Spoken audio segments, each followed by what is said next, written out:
오늘 예배 자리에서 하나님의 은혜를 마음껏 누리시고 또 삶의 자리에 힘 얻기를 주의 이름으로 축복합니다. 지난주부터 묵상하고 있는 마태복음 24장 말씀, 또 오늘 묵상하는 25장을 가리켜서 종말장이다 그렇게 이야기하고 있어요. 그리고 이 마지막 때로 우리가 어떻게 살아야 할지에 대해서 가르쳐주고 있는 본문입니다. 마태복음 24장은 마지막 날에 보여주는 모습에 대해서 잘 설명해 주고 있어요. 우리가 지난주 내내 묵상했던 말씀입니다. 그리고 나서 25장에 와서는 그 마지막 날을 우리가 어떻게 맞이해야 할지에 대해서 예수님이 가르쳐주는 말씀입니다. 그래서 24장과 25장은 한 짝으로 연결되어져 있어요. 24장에는 마지막 날에 어떠한 일들이 일어날 것인가, 종말에 대한 이야기고, 그리고 25장에 와서는 그 종말을 어떻게 우리가 준비해야 될 것인가 말해주고 있는 것입니다. 마태복음 25장은 세 개의 비유가 등장합니다. 첫 번째는 열처녀 비유가 나오고, 두 번째는 달란트 비유이고, 그리고 세 번째는 양과 염소 심판에 대한 이야기를 하고 있어요. 이 세 개의 비유는 각각 마지막 날을 우리가 어떻게 준비해야 할지에 대한 내용입니다. 24장의 종말에 대한 모습을 보여주고 있었다면 그 종말을 두려워할 것이 아니라 우리가 어떻게 지혜롭게 준비해야 될지를 가르쳐주고 있는 말씀이지요. 우리가 지난주 24장 묵상하면서 우리 마음에 조금 두려움이 있을 수도 있고, 마지막 날 어떻게 해야 되는가 그런 생각을 할 수도 있지만 25장을 읽어보면 그 해답이 정확하게 나옵니다. 첫 번째 비유는 열처녀 비유예요. 이것은 준비된 신앙을 말해주고 있습니다. 늘 깨어 있어야 한다. 마지막 날을 어떻게 준비해야 되는가? 늘 깨어 있어야 됩니다. 그 말하고 있는 거예요. 그리고 오늘 묵상하게 되는 두 번째 비유, 달란트 비유는 충성된 삶에 대해서 말해주고 있어요. 즉, 늘 깨어서 어떻게 살아가야 하는가? 성실하게, 충성스럽게 살아가는 것이 마지막 때를 준비하는 성도의 삶이라고 하는 거예요. 세 번째, 내일 묵상하게 되는 양과 염소 비유는 마지막 날에 하나님이 심판을 할 텐데 오른쪽 왼쪽으로 나눌 때 기준이 무엇이냐? 작은 자까지도 사랑할 줄 아는 모습이라고 하는 거예요. 아주 중요한 이야기인 거죠. 마지막 심판의 때 주님이 보는 것이 무엇이냐? 결국 사랑이라고 하는 것, 그 이야기를 하고 있습니다. 그래서 마지막 날에 성도들이 어떻게 살아가는 것이 마지막 종말을 준비하는 삶인지에 대해서 말해주고 있는 것이 25장의 말씀이라고 하는 것입니다. 여러분, 사람들은 때에 대해서 늘 궁금해합니다. 언제 마지막 날이 옵니까? 마지막 때가 언제입니까? 이거 다 이단들이 하는 이야기 아니겠습니까? 마지막 때에 대해서 이야기하면서 두려움을 조성하는 것이죠. 그러나 예수님은요, 때에 대해서 말씀하시지 않았습니다. 때와 기한은 하나님의 소관이 있는 것이고 우리는 그 때를 잘 준비하며 살아가는 것이 성도의 삶이라고 가르쳐주고 계신 거예요. 언제가 중요하지 않습니다. 우리가 성실하게 또 맡겨진 삶의 자리를 잘 살아가면은 그게 오늘이 되었던 내일이 되었던 그거 중요하지 않습니다. 오늘도 전 여러분의 삶이 마지막 날에 합당한 삶이 되시기를 주의 이름으로 축복합니다. 그냥 흥청망청 살다가 마지막 때 그 순간만 성실하게 살려고 하는 것이 아니라 내 삶이 모두 온전하면 마지막 날은 오늘이 오든 내일이 오든 그거 중요하지 않더라고 하는 거예요. 마지막 날에 두려움으로 살아가는 것이 아니라 언제든지 주님 오시옵소서 마라나타 고백할 수 있는 우리 사랑하는 빛의 교회 성도님들이 되시기를 주의 이름으로 축복합니다. 그럼 이제 마태복음 25장의 두 번째 비유, 달란트 비유를 통해서 우리가 준비해야 될 마지막 날 성도의 모습이 무엇인지 같이 한번 생각해 볼게요. 먼저 첫 번째 중요한 것은 착하고 충성된 종이 되기 위해서 우리의 삶이 성실해야 된다고 하는 겁니다. 우리 이 14절, 15절 먼저 한번 읽고 같이 묵상할게요. 14, 15절 시작. 한 달란트 받았던 자는 와서 이르되 주인이여 당신은 굳은 사람이라 심지 않은 데서 거두고 해치지 않은 데서 모으는 잠깐만요. 24가 아니라 14, 15절. 그거는 다음에 두 번째 묵상할 거고 14절 같이 읽을게요. 시작. 또 어떤 사람이 타국에 갈 때 그 종들을 불러 자기 소유를 맡긴 것 같으니 각각 그 재능대로 한 사람에게는 금 5달란트를 한 사람에게는 2달란트를 한 사람에게는 한 달란트를 주고 떠났더니 각 사람에게 달란트를 맡겼습니다. 한 사람에게는 5달란트를, 또 다른 사람에게는 2달란트를, 그리고 마지막 사람에게는 1달란트를 맡겼다라고 하는 거예요. 여기서 우리가 먼저 중요한 것은 14절에 있는 자기 소유를 맡긴과 같다라고 하는 거예요. 자기 소유의 동그라미 치세요. 주님께서 우리에게 맡겨주신 것은 내 것이 아니라 하나님의 것이라는 것이 전제되고 있습니다. 그것이 먼저 중요한 거예요. 여러분, 우리는 내게 맡겨준 것이 내 것이라고 착각하게 됩니다. 내 건강이 내 것이고 내 자녀가 내 것이고 내가 가진 재산이 내 것이라고 생각하는 것에서부터 신앙의 실수가 나타나게 되는 거예요. 우리의 삶이 어그적거릴 수밖에 없다라고 하는 거예요. 그 모든 것의 전제는 무엇인가? 주님께서 자기의 것을 우리에게 맡겨주신 것이지 그것이 처음부터 내 것이 아니라고 하는 거예요. 자꾸 내 것이라고 생각하기 때문에 하나님 앞에 섭섭하게 되는 거예요. 그리고 시험 들게 되는 거예요. 여러분, 우리 것은, 내 것은 하나도 없습니다. 생명도 하나님이 주신 것이에요. 그래서 때가 되면 생명도 하나님이 걷어가시는 거예요. 그렇기 때문에 우리의 삶의 모든 것에 우리는 감사할 수밖에 없는 거죠. 하나님이 하나님의 것을 잠시 내게 맡겨주신 것이고 우리는 그것을 가지고 누리는 거예요. 그것을 가지고 성실하게 살아가는 것이 성도의 삶이라고 하는 거예요. 할렐루야. 얼마나 우리의 몸이 가볍습니까? 내 것이 아닌데 주님 것인데 맡겨주신 것에 감사하기 때문에 우리는 이 세상에 이렇게 가볍게 살아갈 수 있는 거예요. 뭐 아웅다웅할 필요도 없는 것이죠. 내 것이 아닌데 그것 때문에 왜 우리가 슬퍼하고 낙심하고 속상해하고 화내겠는가? 하나님이 주신 것에 감사하며 살아가는 것이 마땅한 거예요. 그러면 한 달란트가 얼마나 될 것 같아요? 한 달란트를 이해하는 것은 사실 그거는 중량이거든요. 34kg 되는 중량에 대한 이야기인데 흔히 보통 한 달란트를 6천 데나리온 정도라고 이야기를 해요. 한 데나리온이 노동자의 하루 품삯이니까 약 300일 정도 생각하게 된다면 6천 데나리온은 20년치 노동자의 품값인 거예요. 즉 한 달란트라고 하는 것은요, 노동자의 20년 연봉에 해당한다라고 하는 거예요. 엄청나게 많은 양 아니겠습니까? 한 사람에게는 20년치 연봉의 5배를 준 거예요. 100년치 연봉을 준 거예요. 또 다른 사람에게는 2달란트 40년치 연봉을 준 거예요. 한 달란트 받았다고 해서 조금 받은 것 같지만 사실은 20년치 연봉이에요. 20년치 그 퇴직금이 아니라 20년치 연봉이에요. 그 엄청난 거죠, 사실. 20년 일하고 받는 퇴직금도 클 텐데 그게 아니라 20년째 연봉을 맡겼다라고 하는 것입니다. 오늘 말씀은 비유입니다. 그런 사건이 일어났다는 것이 아니라 예수님이 만드신 이야기라고 하는 거예요. 예수님께서는 의도적으로 1달란트, 2달란트, 5달란트 엄청나게 많은 양이라고 가정에서 비유를 만들어가게 되신 것 아니겠습니까? 무슨 이야기예요? 1달란트 받은 자도 결코 적은 양이 아니라 그 사람이 충분히 남길 수 있는 양을 하나님이 맡기셨다는 이야기한 것 아니겠습니까? 행에는 어떤 사람들은 누구는 1달란트밖에 주지 않아서 속상하고 누구에게는 5달란트를 주었으니까는 적게 가졌으니까는 적게 남길 수밖에 없지. 많이 가진 사람은 재산을 남기니까 1달란트 받는 것이 속상하고 안타깝다고 말하지만 결코 그렇지 않습니다. 여러분, 달란트를요 양으로 생각하면 실수하게 되는 것입니다. 하나님께서 우리에게 주신 은사, 달란트, 이것은 넉넉하다라고 하는 거예요. 여러분이 그것을 가지고 여러분의 인생 살아가기에 부족한 건 아무도 없다는 겁니다. 하나님이 내게 주신 달란트가 너무나 적어. 나도 더 많은 달란트를 가졌으면 더 많이 남기고 더 행복할 수 있을 것만 같은데 착각이라고 하는 거예요. 오늘 이야기는 양에 대한 이야기가 아니에요. 이미 충분히 저와 여러분에게 많이 맡겨주셨다라고 하는 것이에요.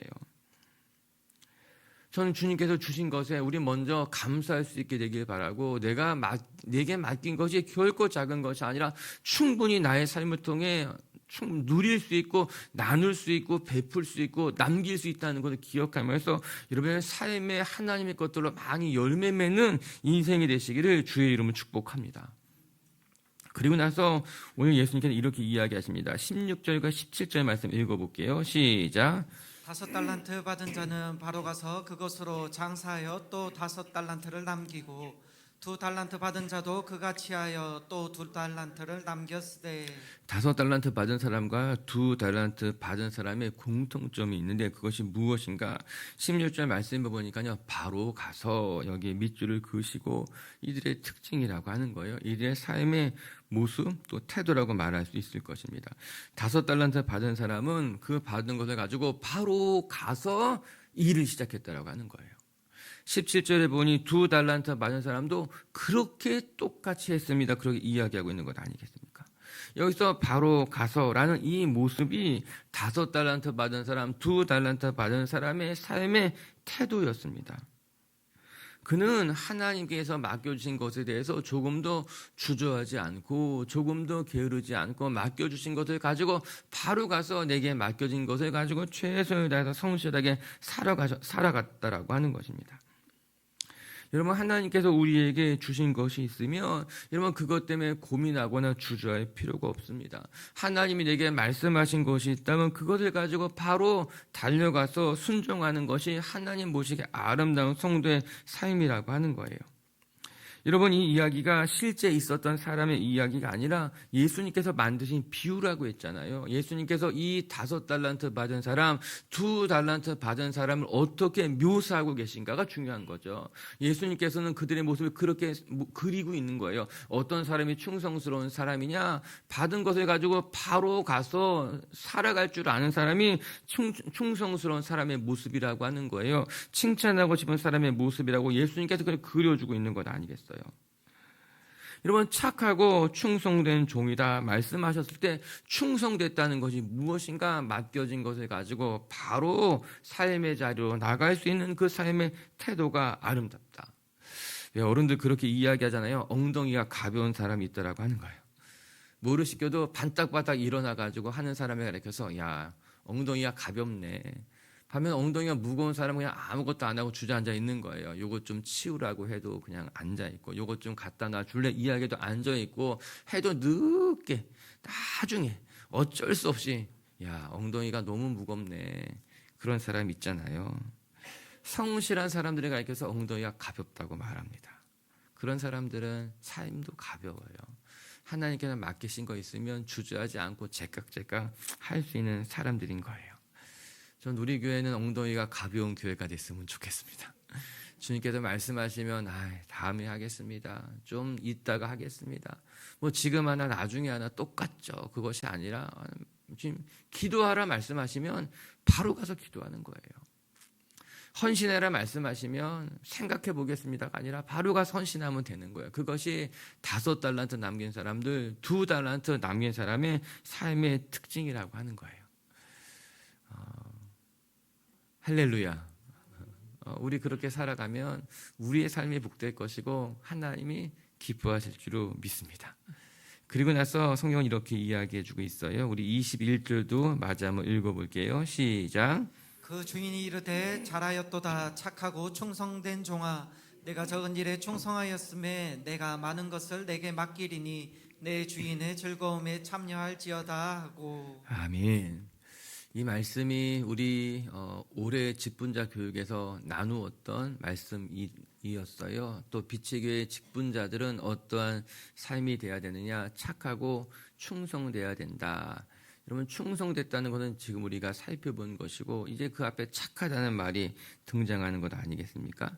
착하다는 것은 그 사람의 마음이고요. 충성됐다는 것은 그 마음이 바깥으로 드러나는 삶의 모습인 것입니다. 이 두 가지가 다 존재해야 된다라고 하는 거예요. 하나님께서 우리에게 원하시는 성도의 삶이 무엇일까? 우리의 마음이 착해야 되는 거예요. 악한 것이 아니라 못된 것이 아니라 우리의 마음이 하나님 보시기에 선해야 된다. 그것이 하나님 보시기에 충성된 사람의 모습이죠. 그리고 그것이 어떻게 드러나야 되는가? 충성스럽게 드러나야 된다. 그것이 삶의 태도인 것입니다. 우리의 겉과 속이, 우리의 마음이, 우리의 삶이 어떻게 나타나게 되는가? 그거 중요하다라고 하는 거죠. 그렇게 여러분 제가 작년 연말에 말씀드렸어요. 빛의 교회 성도들은 우리의 속은 착해야 하고 그 착함이 충성스럽게 드러나야만 합니다. 그것이 하나님께서 기뻐하시는 칭찬받는 사람들의 삶이라고 하는 거예요. 착하기만 하고 충성스럽지 못하면 그의 삶에 열매가 없습니다. 열심히 성실한데 그의 마음이 착하지 못하면 그의 열매가 아름답지 않습니다. 사람들의 마음을 다치게 하고 사고를 내고, 그래서 우리의 마음은 착해야 하고 우리의 삶은 충성스러워야 할 때 비로소 달란트를 남기고 아름다운 열매를 맺어가게 된다라고 하는 것이죠. 오늘도 우리의 삶을 돌아보시면서 착하고 충성된 종으로 칭찬받는 성도님들 되시기를 주의 이름으로 축복합니다. 이것이 마지막 종말의 때에 살아가는 성도의 모습이라고 하는 거예요. 두 번째 또 말씀드린 배우는 것은 이 마지막 날 살아가는 성도들은 어리석은 종이 되지 않도록 늘 하나님과 교제하며 하나님을 제대로 이해하는 것이 필요하다고 합니다.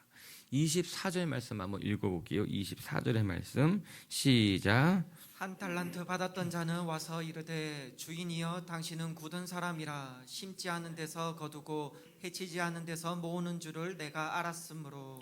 한 달란트 받았던 종의 변명입니다.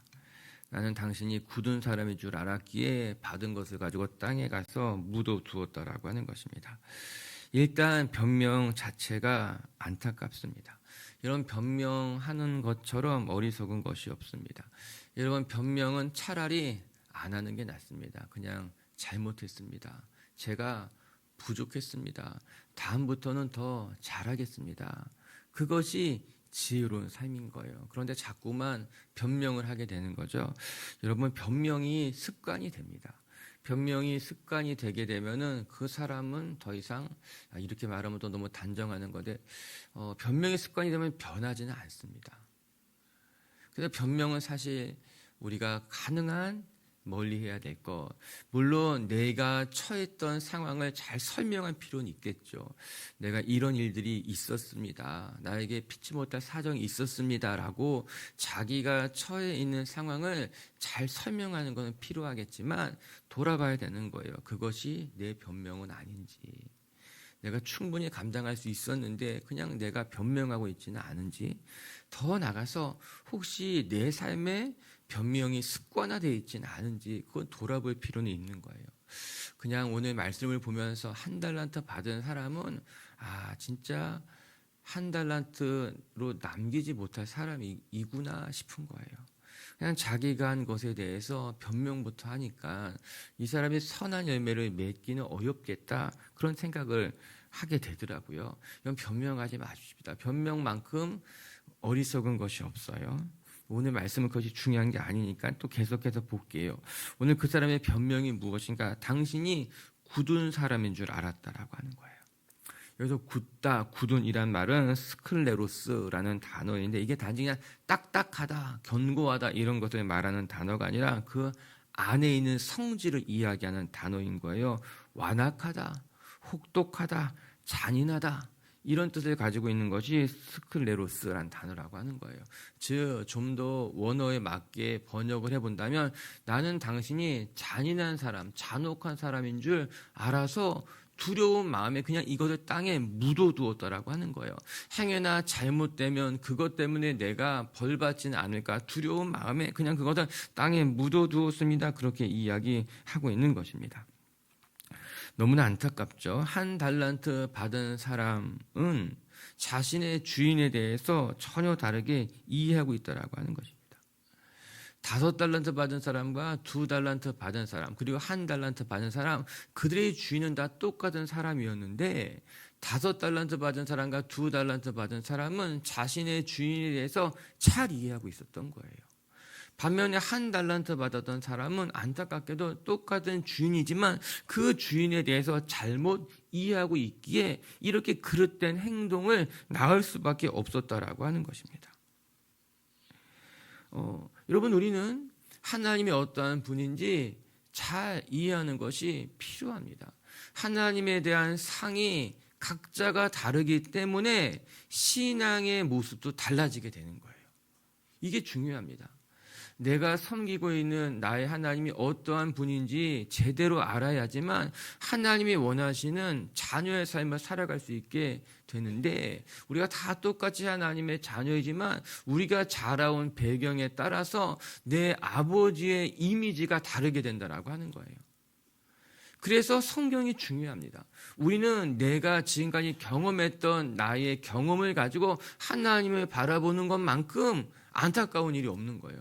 그것은 나라고 하는 거울에 비추어서 하나님의 일그러진 모습을 보게 되는 겁니다.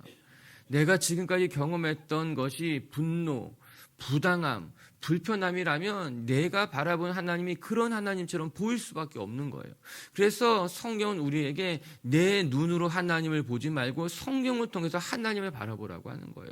성경에 계시되어 있는 하나님이 어떠한 분인지를 바로 보는 것이 필요하다라고 하는 겁니다. 그렇기 때문에 저는 우리 빛의 교회 식구들이 기도의 자리에 나오시고 말씀의 자리에 나오시고 여러분 안에 있는 상처를 가지고 하나님을 바라보는 것이 아니라 성경에 계시된 주님을 바라보아야 됩니다. 이야기하고 있는 것이죠.